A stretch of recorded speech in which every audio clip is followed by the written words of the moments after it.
É o sábado da educação adventista e hoje nós temos aqui a professora Cláudia, uma serva do Altíssimo, que se dispôs a vir aqui compartilhar a palavra de Deus conosco. Ela trabalha como departamental na associação, na área do Ministério da Criança e dos Adolescentes. Que Deus a use grandemente e fale aos nossos corações. Muito obrigada, professora Carmen. Bom dia. Um feliz sábado a todos. Hoje realmente um sábado festivo, porque temos também a comemoração aí, o aniversário da Escola Sabatina e também o sábado da educação. Parabéns aí a todos os nossos professores, a toda a equipe que trabalha aí neste ministério, né? Eu tenho muitas amigas que estão aí na área da educação e eu vejo que o trabalho que vocês desenvolvem é um ministério. Seja ali na sala de aula, seja na coordenação, na direção, como os pastores, enfim. Que ministério maravilhoso! Nós só podemos agradecer ao lindo trabalho que vocês desenvolvem e orarmos a Deus para que Deus abençoe ricamente a cada um de vocês. E interessante olharmos o crescimento, né, da educação. A adoração infantil foi nos passada aqui a primeira escola que surgiu ali na Austrália. Mas esses anos, né, posteriores, de lá para cá, nós crescemos muito. E hoje nós somos a maior rede confessional do mundo. Hoje no Brasil nós temos aí 520 escolas somente no Brasil. São 246 mil alunos. E no mundo, queridos, nós somos 9.400 escolas, mais de 2 milhões de alunos. Amém? E que tem um propósito muito maior do que apenas ensinar matemática, português, geografia, mas é um ensino que vai além, né? Trabalha valores, princípios que são fundamentais para o crescimento das nossas crianças, dos nossos filhos. E falando em crescimento, esses dias na associação nós estávamos em reunião e a professora Mari, que também é departamental aí da educação, estava conosco, e ela se ausentou um pouquinho da reunião e de repente nós só escutamos as comemorações, os gritos, o barulho, que era a comemoração. Eles estavam felizes porque haviam alcançado uma parte ali da meta, porque estamos no período agora de rematrículas, de matricular os nossos filhos para que estudem na rede adventista. Porque nós gostamos de acompanhar. Acompanhamos os dados, os números, porque queremos ver se estamos crescendo ou se estamos deixando de crescer. E a educação principalmente faz muito isso. Mas não só a educação. Se você parar e pensar um pouquinho, talvez se você é médico, dentista, trabalha no consultório, se você a cada dia vê mais pacientes sentados ali aguardando, isso é motivo de alegria, porque você deduz, opa, estamos crescendo, não é assim? Quando nós olhamos o produto interno bruto aumentar, nós entendemos que a economia está crescendo. Um agricultor que semeia ali, né, as suas sementes, ele fica observando para acompanhar o crescimento, porque isso vai ser o resultado, ele terá como resultado uma grande colheita, uma farta colheita. E nós gostamos de acompanhar para saber se estamos crescendo ou não. Os alunos olham as notas, né, para saber se estão melhorando, como que está a situação dele como aluno. E nós fazemos isso, queridos, em vários aspectos da nossa vida. Inclusive, é através dessa forma que nós olhamos também as crianças. Porque o crescimento é considerado um dos melhores indicadores da saúde da criança, pois reflete as condições de vida desta. Crescimento, então, tem a ver com desenvolvimento, com progresso, com evolução. Um aspecto almejado por todos nós em várias áreas da nossa vida. E hoje nós vamos falar sobre crescimento. Eu convido você a abrir a sua Bíblia no livro de Lucas, Lucas, capítulo 2. E como é sábado da educação, nós vamos falar com certeza aí um pouquinho relacionado às crianças, aos nossos filhos.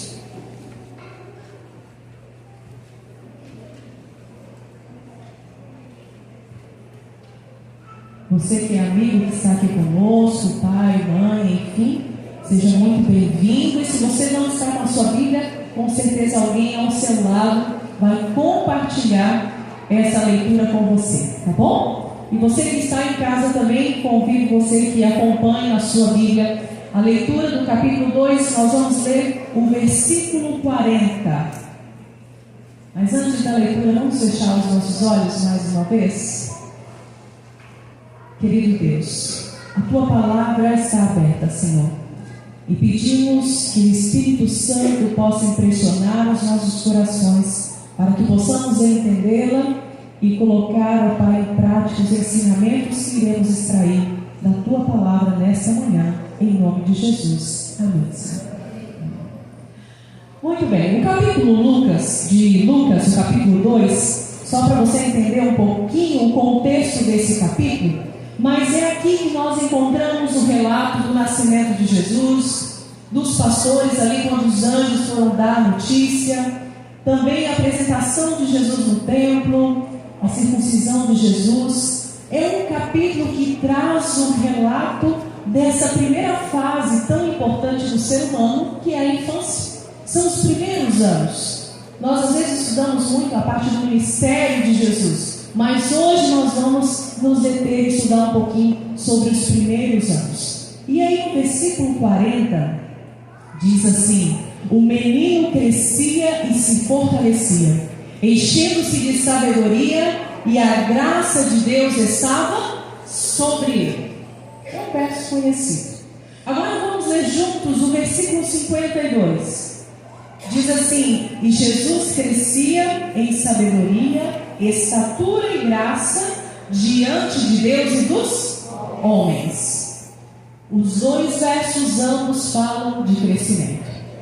Parecem praticamente a mesma coisa, mas na verdade, queridos, eles contemplam fases diferentes da vida de Jesus. O versículo 40 é o breve relatório da primeira parte da vida de Jesus até que ele completasse 12 anos. E quando nós lemos o versículo 52, nós então vemos um relato que cobre a sua juventude e início da fase adulta. E é admirável ver como que Jesus crescia de maneira simétrica.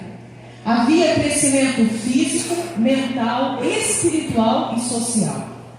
O processo de crescimento físico, de Jesus acompanhou também o crescimento mental. E dessa maneira Jesus ele crescia com vigor. Mas o texto que acabamos de ler diz que Jesus crescia em sabedoria. Essa sabedoria aqui vem do grego sofia, que quer dizer inteligência ampla e plena.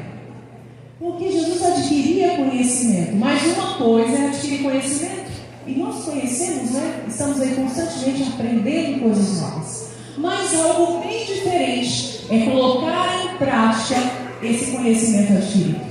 E era isso que Jesus fazia. E alguns tendem a pensar que talvez Jesus fazia e crescia dessa maneira tão simétrica porque ele era o Filho de Deus, ou seja, existia um poder sobrenatural que ajudava nesse crescimento.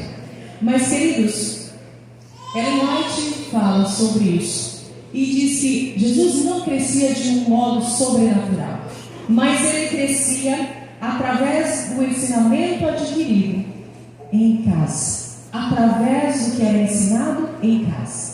Agora vamos relembrar um pouquinho do contexto da infância de Jesus. Primeiro que os pais eram pobres. E dentro de um contexto assim, onde a família é pobre, nós sabemos que todos precisam ajudar e colaborar com os serviços da casa, com as atividades, porque os recursos são poucos. Dessa maneira, não havia tempo ocioso na vida de Jesus para convidar as tentações.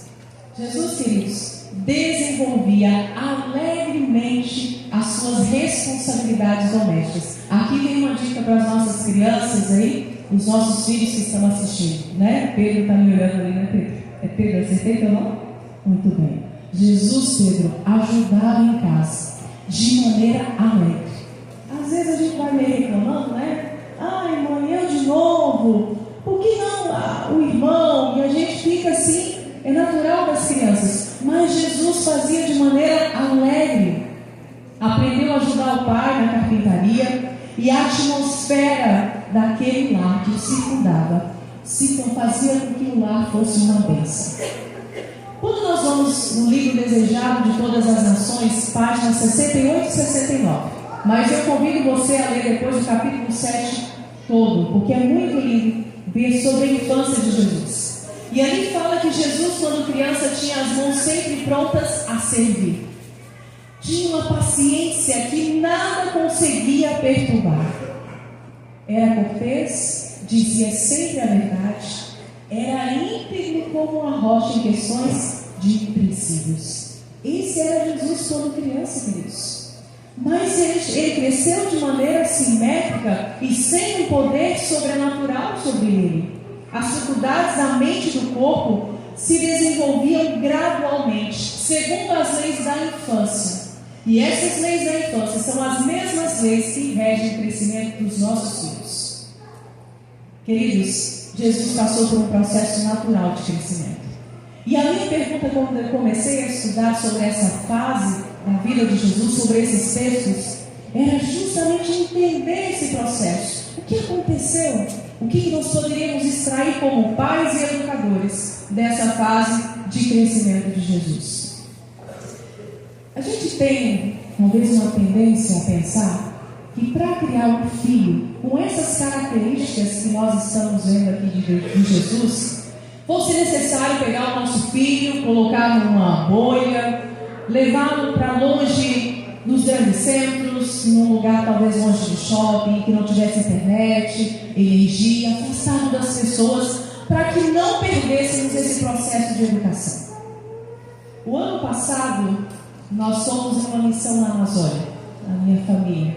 Aqui eu tenho uma das minhas filhas, mas eu tenho mais um, que está no IACS. Então nós 4 fomos, e ali de Manaus nós viajamos ali umas 10 horas até uma cidade, uma comunidade ribeirinha às margens do Rio Negro. Um lugar pequeno, queridos.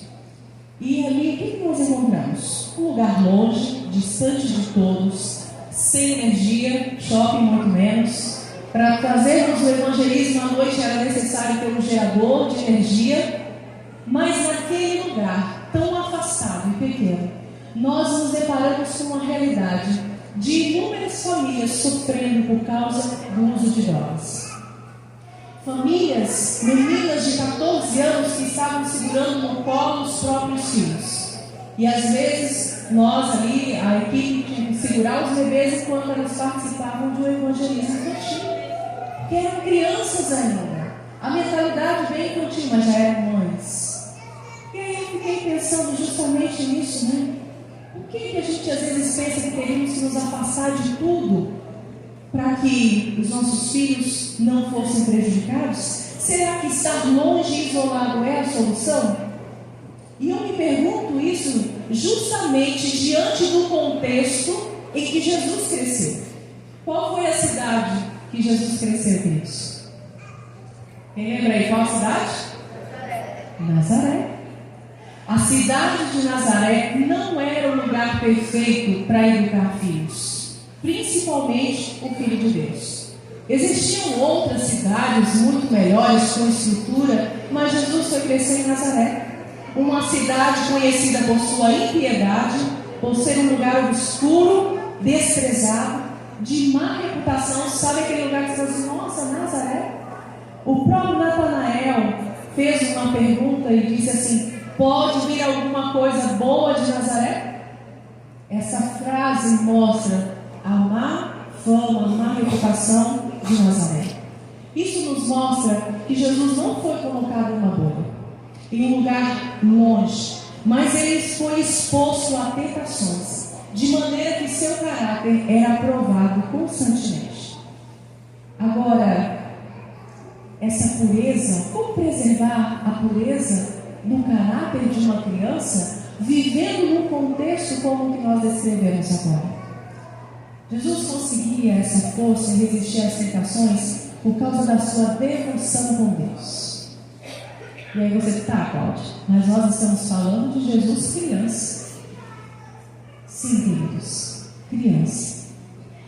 Nós trabalhamos com uma criança assim que ela nasce, na verdade, quando está no ventre da mãe. Ali já começa o processo de ensinar. E a devoção pessoal de uma criança ela é construída juntamente com os seus pais, com os seus cuidadores, e eles vão ensinando e vão nutrindo essa comunhão com Deus, que com o passar dos anos, à medida que eles vão alcançando determinada idade, eles vão fazendo e desenvolvendo essa comunhão sozinhos.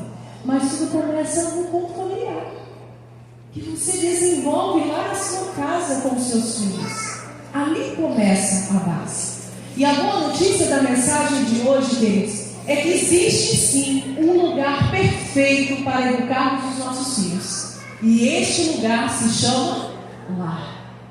É na nossa casa o melhor lugar para ensinar um bebezinho como esse que você tem como. É em casa, queridos. O lar é a base onde o caráter de uma criança é moldado.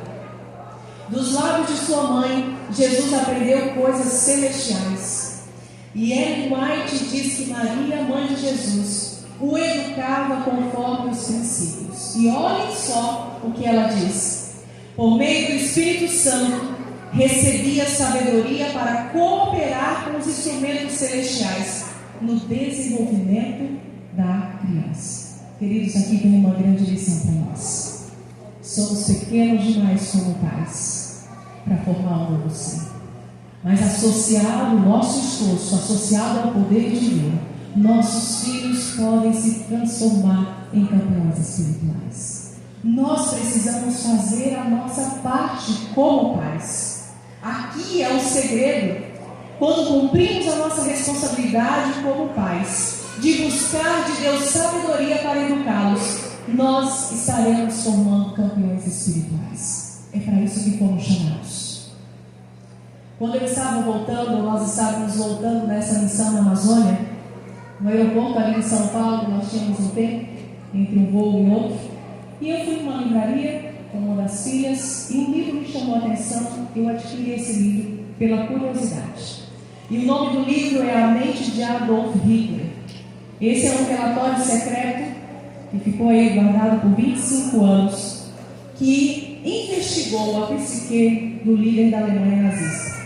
Na ocasião, o próprio chefe da inteligência americana contratou um psicólogo para que fizesse essas análises, esses estudos, para que entendesse principalmente como que era a mente de Hitler quando ele estava sob pressão. E se você estudar na história, você vai ver que essas informações elas foram úteis sim para que os aliados vencessem ali contra os nazistas. E aí a minha curiosidade era saber se esse livro trazia algo sobre o lar. Como líder do Ministério da Criança e do Adolescente, esse é o assunto que eu mais vejo: família, filhos. E eu queria saber se nessa história como é a estrutura familiar dessa figura que nós conhecemos, onde ele é descrito por sua cobiça insaciável pelo poder, por sua brutalidade, por sua crueldade, por seu desprezo pelas instituições estabelecidas, pela sua falta de contenções morais, por ser pervertido, paranoico e quase que esquizofrênico. Uma pessoa que tinha perfeita consciência do mal e que levou à morte quase 6 milhões de pessoas. Como foi o lar dessa pessoa? E eu quero compartilhar hoje com vocês 2 histórias. Uma das histórias é essa. E aí vamos analisar quem era o pai de Hitler. O pai de Hitler, ele era um homem que gostava de passar a maior parte do seu tempo livre na taverna. Ali ele bebia bastante, a ponto de que os filhos ou a esposa precisavam ir ali retirá-lo e levá-lo para casa. Era um homem que brigava muito, havia muita violência em casa, contra a esposa, contra os filhos, até com o cachorro. Esse relato, esse estudo mostra. Os pais brigavam quase que diariamente, e o estudo mostra que o que Hitler ouve em casa tendem a não favorecer o seu respeito pelo ambiente. Porque o lar onde Hitler foi criado era um ambiente onde as instituições eram atacadas, onde o chefe de Estado era atacado, onde a religião era criticada. Sabe aquele lugar que não sobra nada de bom? Ninguém é bom, nada é bom? Esse foi o contexto em que Hitler foi educado, foi criado. Mas quando este pai estava sóbrio, ele criava impressões totalmente diferentes. Era um homem que se orgulhava de ser um servidor público, da sua dignidade, era uma pessoa que andava de maneira respeitável pelas ruas da cidade, mas em casa era totalmente o oposto. Esse é o pai que Hitler teve. Agora, quando nós olhamos o perfil, a influência do caráter de um pai, queridos, nós vemos que essa influência traz fatores determinantes para a formação do caráter do filho. A imagem que um filho tem de um pai torna-se a base de sua futura estrutura de caráter, principalmente se você tem menino. É muito importante, ele vai levar isso para a vida adulta. E aí, quando a gente vê esse exemplo do pai de Hitler, vemos um homem que entrou em contradições. Era a dignidade, a correção em pessoa, mas em casa era o oposto. Essa é a figura paterna. Agora vamos ver a outra figura, a figura materna. A mãe de Hitler era uma mãe amorosa, cuidadosa, cuidava da casa com muita dedicação. Era uma católica devota e aceitava, queridos, com muita resignação tudo isso que acontecia em sua vida. Mas a mãe de Hitler atendeu a todos os caprichos do filho, a ponto de mimá-lo e super protegê-lo. Ele era o queridinho da mamãe. E ainda muito pequeno, Hitler descobriu que através das suas birras ele poderia conseguir o que quisesse com a mãe. Ele descobriu bem cedo a técnica para conseguir o que queria da mãe. Quando nós olhamos o papel que como mãe nós temos, queridos, na área adventista diz sobre a figura da mãe. Nós temos, e eu me incluo aqui, nós temos em nosso poder modelar o caráter dos filhos para que estejam capacitados para a vida mais alta, a imortal. Que privilégio nosso! É uma responsabilidade também, mas é um privilégio. Mas aquela mãe cedia a todos os desejos do filho, talvez pelo medo de perder a sua amizade. E eu percebo às vezes isso em alguns relacionamentos que nós acompanhamos de pais e filhos, que os pais às vezes têm medo de dizer um não ou desaprovar uma atitude dos filhos, porque podem perder o caminho, os filhos podem ficar bravos, mas tadinho, não quero.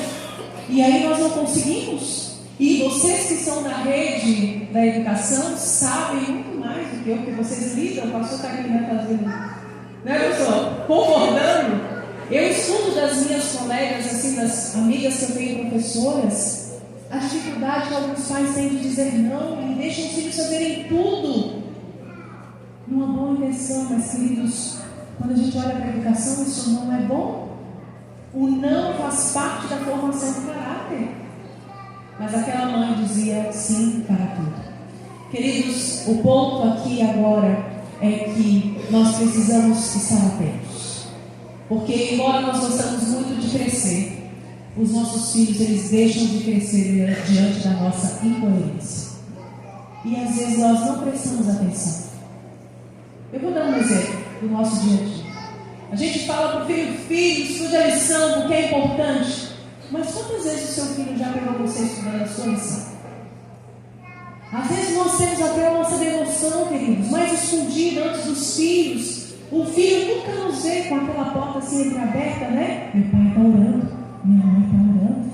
Ou lendo a Bíblia, isso é importante para ele. Porque senão não faz sentido. Meu pai disse que é importante. Meu pai fala que as coisas espirituais são importantes, mas você nunca prioriza as coisas espirituais. Se der tempo, você faz. Às vezes o pastor talvez convoca para alguma atividade. Vamos usar isso no bíblico, mas você não se envolve. Queremos o melhor dos nossos filhos. Incoerência. E nós não fazemos às vezes por maldade.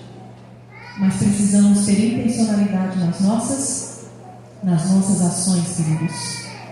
Porque senão a hipocrisia ou a incoerência pode corroer os nossos esforços nesse processo de crescimento. Até mesmo Hitler acreditava que a base da formação do ser humano é na infância. Porque a criança olha para o seu lar e o lar é o seu mundo, e ela analisa o mundo por este ambiente. E depois, quando ela sair, ela vai analisar o mundo externo da mesma forma. Queridos, os fiéis em Israel, eles deram muita atenção à educação na juventude. Deus havia dado instruções quanto a ensinar a criança desde a mais tenra idade acerca da sua bondade e grandeza. E aos pais é dada essa responsabilidade. Mas infelizmente essa responsabilidade tem sido terceirizada para os avós, para a tata, para a babá, para a educação. Queridos, a educação é um apoio incrível que nós temos para nos ajudar nesse processo. Mas a responsabilidade não é da professora Carmen e sua equipe. Não é dos capelães e sua equipe. É minha como mãe. É nossa como pais. A base tem que vir de casa. E teremos alunos melhores. Os fiéis em Israel, eles estavam preocupados em mostrar a bondade e a grandeza de Deus. É fácil? Não é. É fácil para vocês estar pregando uma mensagem como essa aqui? Não é. Por quê? Porque eu também tenho 2 filhas em formação. Mas eu quero ter a consciência tranquila de que fiz a minha parte. Porque eu sei, e nós sabemos, que depois que eles têm a maioridade, eles também adquirem livre-arbítrio. E eles vão tomar as decisões segundo a vontade deles. Isso pode acontecer de, quem sabe, eles se desviarem? Pode. Mas será que eu tenho certeza de que eu fiz o que era necessário, que Deus me pediu como pai e mãe? E é com isso que nós temos que nos preocupar hoje. Porque o Serviço Cristão, página 206, diz assim: não esqueçam os pais o grande campo missionário que jaz perante eles no lar.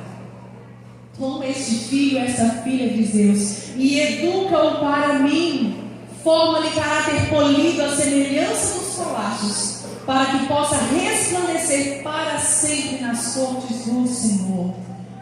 Toma este filho, esta filha. Nós estamos educando os nossos filhos não para nós, mas para Deus.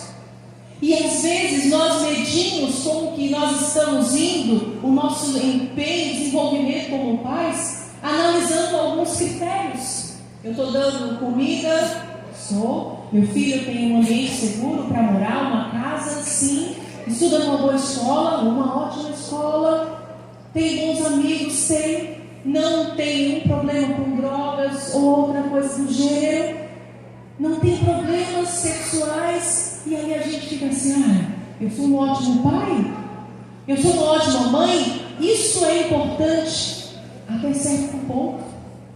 Porque às vezes nós estamos analisando o que é certo e errado na vida dos filhos, não pelos padrões divinos, mas pelo que a sociedade diz que é bom ou ruim. E aqui é onde mora, querido. O nosso padrão, o nosso guia como pais cristãos, queridos, se encontra neste livro que você tem nas mãos, na Bíblia Sagrada. É aqui que nós vamos analisar. É aqui que nós vamos dizer assim: Senhor, como é que eu estou indo como pai, como mãe? O versículo 40, queridos, fala de no finalzinho ali de uma última parte. E a graça de Deus estava sobre ele. Você já parou para pensar o que significa isso? A graça de Deus é um indicativo da aprovação divina ao desenvolvimento de Jesus. Deus olhou e disse: não, você está se desenvolvendo como eu quero que você cresça. E ali você tem a graça de Deus, a aprovação de Deus para o crescimento. Quando eu estudei sobre isso, eu fiquei pensando: meu Deus, será que a graça de Deus está sobre as minhas filhas? Será que nós estamos educando-as de maneira que Deus está aprovando essa educação? Nós obtemos aquilo que nós investimos. Se queremos um filho que joga futebol, a gente coloca, né, na escolinha desde pequeno. Se queremos que ele toque um instrumento, que fale um outro idioma, nós investimos. Não há problema nisso, queridos. Porque nós vimos na história que Jesus crescia de maneira simétrica em todas as áreas. E essas são áreas importantes. Mas o problema é que nós estamos focando só nisso. Que o filho aprenda um outro idioma, que o filho toque um instrumento, que o filho faça isso, que faça aquilo. Mas as coisas espirituais estão ficando em último plano. Ao invés de estar no topo, está no final da lista. Mas Deus mede os nossos filhos através do crescimento espiritual. Porque a nossa principal função é criar filhos campeões espirituais. E eu quero abrir um parênteses aqui. Eu estou direcionando bastante aos pais. Mas nesse processo de contribuir com as novas gerações, todos nós temos uma parcela. E podemos contribuir sim. A responsabilidade primária é dos pais. A educação tem o seu papel. A igreja tem o seu papel. Ela nos dá apoio como clube de desbravadores, aventureiros, Ministério da Criança, Adolescente. Muito obrigada a vocês que lidam com esses ministérios. Vocês nos ajudam e muito, fazem muitas coisas para os nossos filhos. Mas como membros da igreja, que os filhos cresceram, ou que quem sabe eu não tenho filhos ainda, saiba que existem olhinhos abaixo dos seus que estão olhando para você, para ver se você vive de maneira coerente. Se o cristão que você é aqui dentro é o mesmo cristão que ele encontra lá fora. Se você leva o cristianismo de maneira alegre e feliz, ou se para você o cristianismo é um peso. Sabe aquele cristão que anda sempre assim, né? Cabeça baixa, reclama de tudo, reclama do pastor, reclama da igreja, reclama do oceano, reclama de tudo. Aí pensa agora uma nova geração olhando para você, observando tudo isso, você nem percebe. Que vontade ele vai ter de permanecer nessa igreja? Ou de seguir o Deus que você segue? Se para você está sendo um peso ser cristão, um fardo. Então todos nós, independente da idade, queridos, podemos contribuir. Sabe aquela senhora, às vezes, né? Já vai linda na igreja, mas sempre com um sorriso. É aquele abraço. Ela nem está percebendo, mas ela está passando uma mensagem para as novas gerações.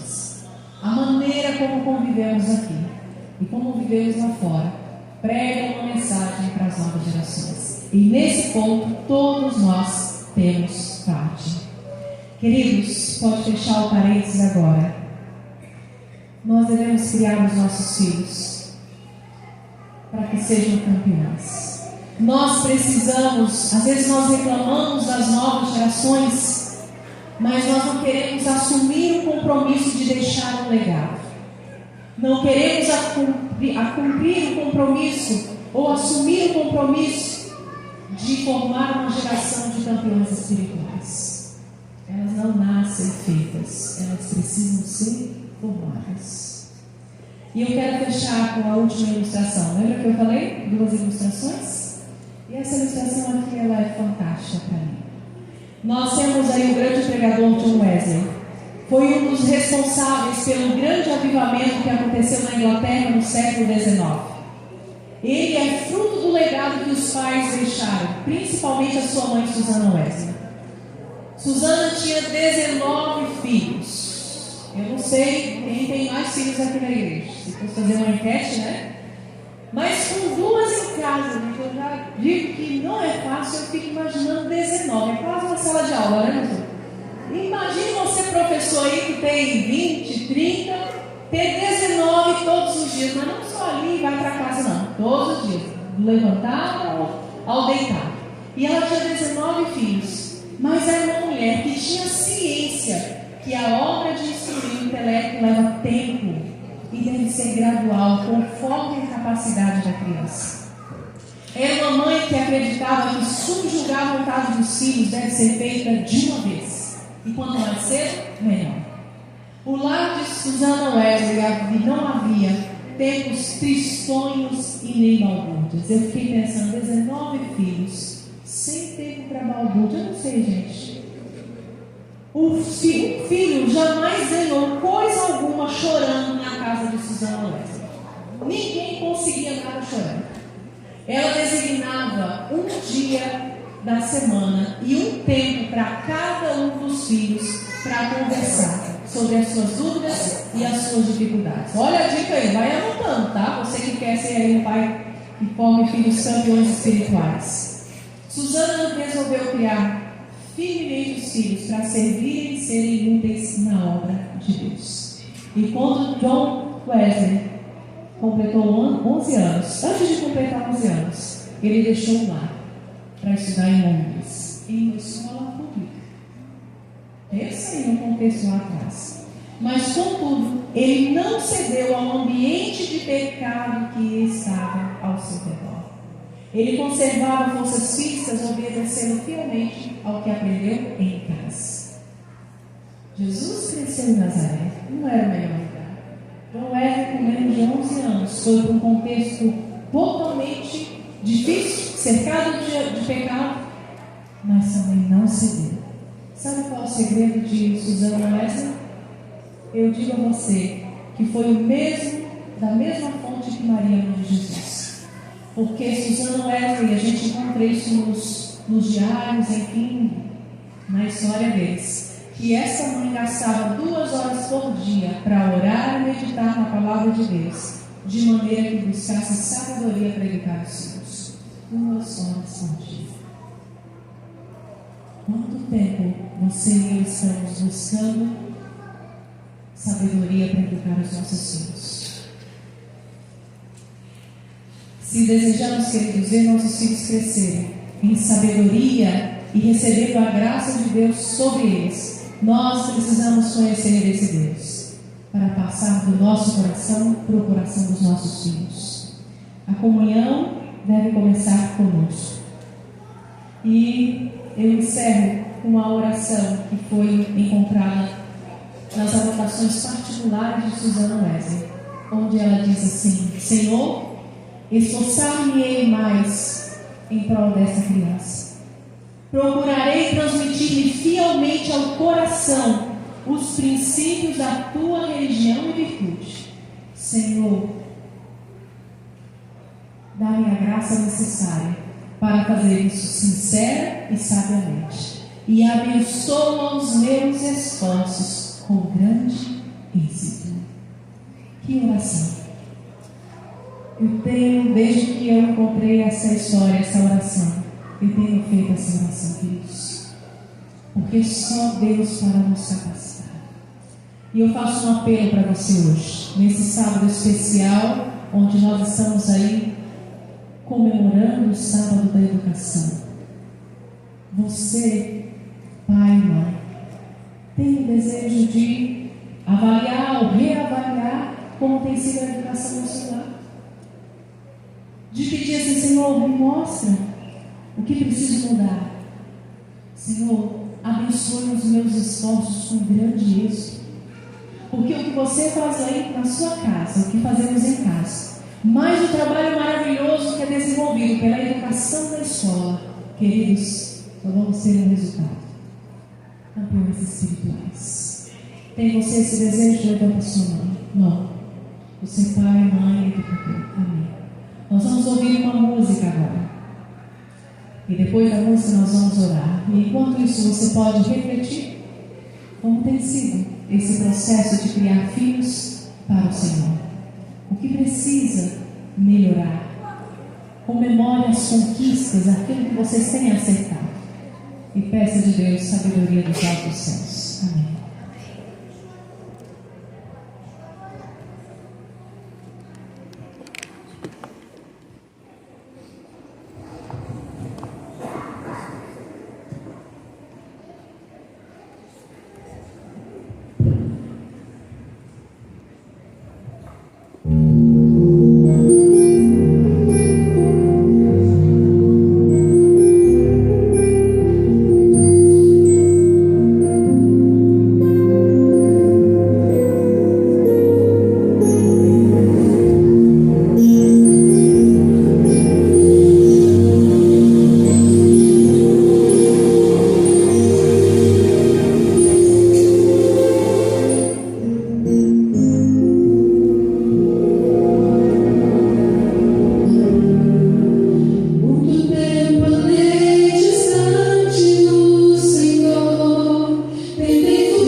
Vamos orar. Querido Deus, nós te agradecemos muito pelos filhos que o Senhor nos deu. Agradecemos pelos alunos que o Senhor nos deu. Pai querido, são responsabilidades que temos. Nós sentimos pequenos diante de tamanhos desafios, mas ao mesmo tempo o coração se alegra porque fomos chamados para este privilégio, o de educar, o de formar e moldar o caráter dos nossos filhos e também como professores de contribuir na formação de campeões espirituais. Pai querido, abençoe os nossos esforços com grande êxito para a honra e glória do Teu nome, em nome de Jesus. Amém.